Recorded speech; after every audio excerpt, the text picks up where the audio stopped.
Hey, every single month we sit down and we talk with Jay Neuharth, our Chicago City Director for Navigators Chicago. And it is so important for us to really be able to continue to honor our donors and our partners who generously support everything that we do. And as a result, I want to bring that leader of Chicago to come in and just kind of give us some of the highlights of this month. So welcome once again, Jay.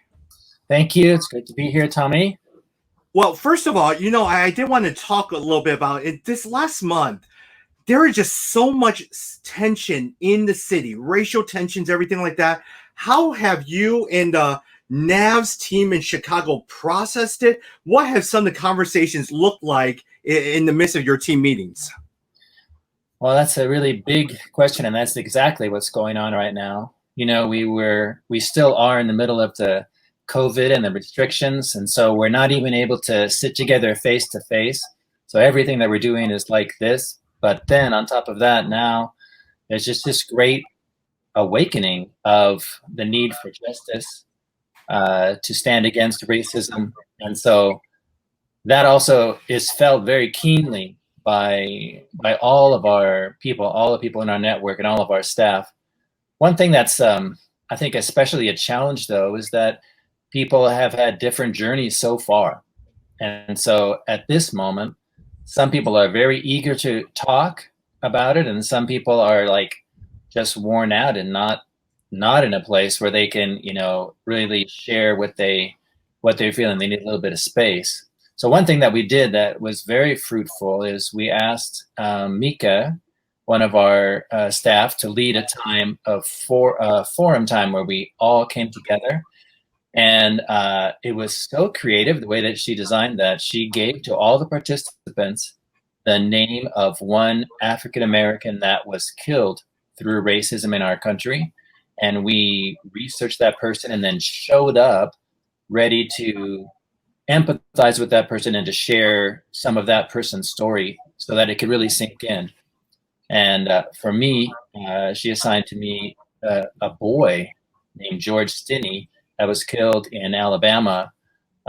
He was only 14 years old, and he was accused of murder of two young girls, and he wasn't able to have a lawyer. He didn't have his parents either come, and a confession was reportedly coerced from him.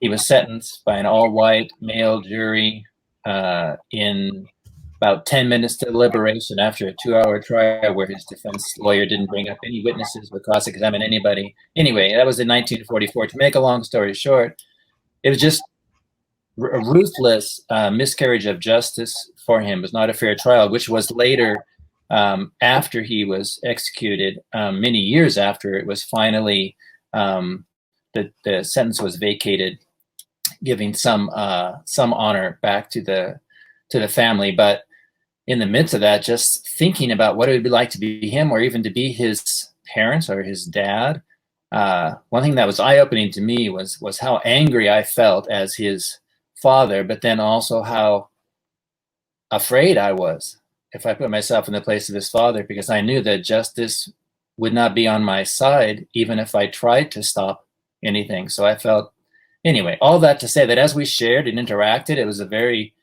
moving experience for us and for me, and very helpful to feel a little bit along with our Black brothers and sisters. Jay, Navigators is discipleship is your key word. That is everything that you guys do. Why is talking about this issue of race and having discussions so important to the theme of discipleship that makes the core of your organization? I'm so glad that you brought that up, because sadly, I think that there has been an impression, at least on the part of some, that discipleship is something that is not connected to justice or to racial injustice.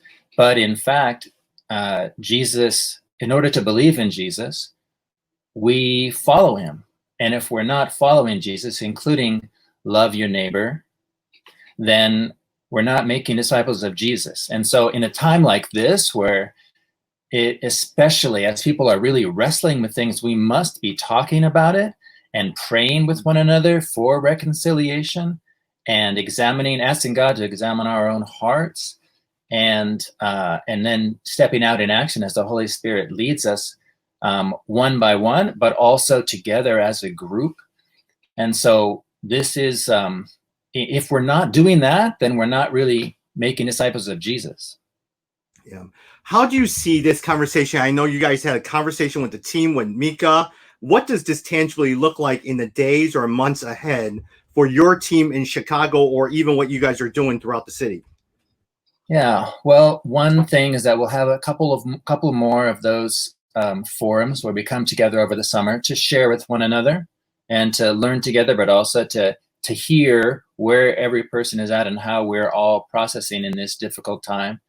And then over the course of the coming school year, we'll have some special training that we'll do, anti-racism training. And then also we'll be continuing to have regular monthly discussions where this is a key theme. Got it. Let me ask you a quick question for those who may not know. When you look at the Navigators Chicago team, what is the breakdown? Is it more older staff versus younger staff, or how does that breakdown look like, and how are each group processing things a little bit differently? That's a really good question. I feel that we really have quite a spectrum. So we have some of our team that are in their 70s and all the way down to some of our team that are in their 20s. And so as far as age-wise, it's really quite a range.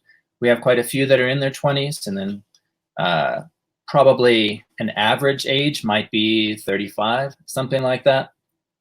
And I think that those that are old enough to have lived through the 60s during the last time when there was just a great national call for civil rights and for healing of our land from racism, then they feel, I would say probably just a lot more need to, I'm not sure how to express this, because I was so young, I don't actually remember that time myself as a kid. But there is quite a difference, and I feel like the old people have something to offer, especially with perspective, having lived through that. And then the younger ones, I would say, they also bring probably more hope. Is a bit easier, I think, probably for someone that's in their 20s of any ethnicity to be able to bridge that gap and have the reconciliation and close relationships with people that are of different ethnic groups. Got it. Hey, a couple last questions, Jay. I was talking with Kendra. I know a lot of times your team is looking to diversify, especially on the collegiate campuses, that you really want to have a mixture of diversity. But with it comes sometimes those of Latino or African Americans. They say they have a hard time finding support and income. For those who may not know, why is it so hard? Why is it something that people need to come alongside and support, especially as you look to create a team that's very, very diverse, engaging in the city? Yeah, so our support comes from people who know us, people that have been in our networks throughout our lives, churches that know us as well.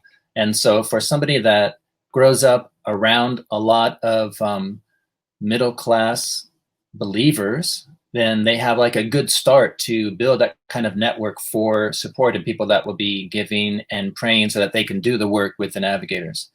However, that's much less often the case with Latinos and African Americans and other ethnic minority groups, and so therefore they start out and there's not a lot of let's say likely places in the people that they already know to go to be able to, even though people may be totally with them, if they don't also have the money to be able to give to support, then they really can't.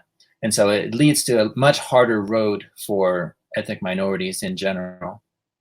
You got it. Hey, as we wrap up, Jay, what are the highlights as June wraps up and we head into July, midsummer? What are some of the highlights that happened in June that you can share with the for some of our partners on?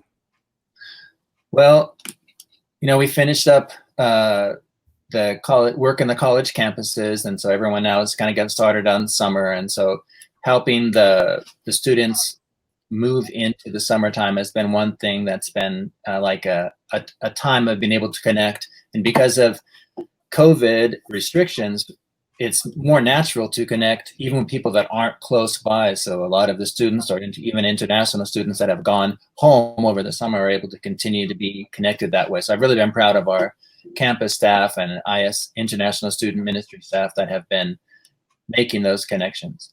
That, and then coming together with that forum that I mentioned, as well as other individual conversations related to justice and the gospel, have been really fruitful. Got it. Well, Jay, thank you so much. I know you're going to take some time off. And hey, I know some people don't know you too well. I mean, you were just telling me you have 3 kids, right?